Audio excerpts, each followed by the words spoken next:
Վերջերս բժշկի դիմելու մարդկանց գիտակցությունը բարձրացել է, դիմում են հիվանդները, բայց որ ամենակարևորն է, դիմում են նախքան հիվանդ դառնալը, հետազոտվում են ու առողջության հանդեպ սրտացավ գտնվելու շնորհիվ շանսեր ունենում կանխարգելել առողջական հնարավոր խնդիրները։ Նախկինում հիվանդները հիմնականում ինչ էին անում, իրանք մտածում են, որ գոյություն ունի, ասենք ռենտգեն գոյություն ունի, էխո գոյություն ունի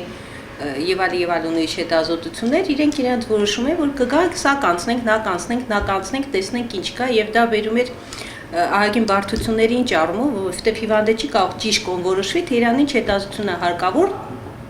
այս կամ այն հիվանդության դեպքում եւ կարելի է լինում անել սա, երկրորդը, երրորդը, երբ որ կարելի է դիմելով թերապևտի կամ ընտանեկան բժշկի ենթադրենք միանգամից որոշումը կայացնել դրա մասին, թե ավելի նպատակահարմար կոնկրետ հիվանդի եւ հիվանդության համար որ հետազոտությունը կլիներ։ Հիմա մի քիչ բարեբախտաբար վիճակը լավացել է։ Դրա մեջ իրեն դերը ունի իհարկե ապահովագրությունը, որովհետեւ ապահովագրությունը, որը 2 տարի է, ոնց որ արդեն կիրառվում է, եւ մարդիկ սկսեցին գալ նորից պրոֆ զննումների, առանց կանգատների։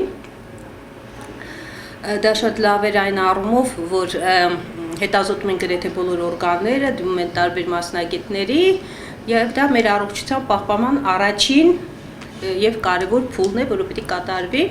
Բժշկու խոսքով վերջերս շատացել են վահանաձև գեղձի հիվանդությունները, նաև ուռուցքները պայմանավորված տարբեր գործոններով, սկսած էկոլոգիական միջավայրի կրած փոփոխություններից մինչև բժշկի դիմելու անհրաժեշտության անտեսելը։ Հաճախ էլ տնային պայմաններում ծանոթ բարեկամների տնական խորհուրդներով են փորձում բուժումներ իրականացնել։ Ավելի պակասել են այնպիսի հիվանդությունները,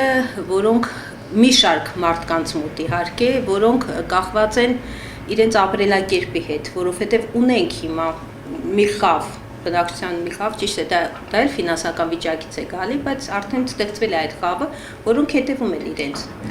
Գնում են մարզումների, չեն ծխում, չեն խմում, հետևում են իրանց սնունդին։ Ունեմ հիվանդներ, որոնք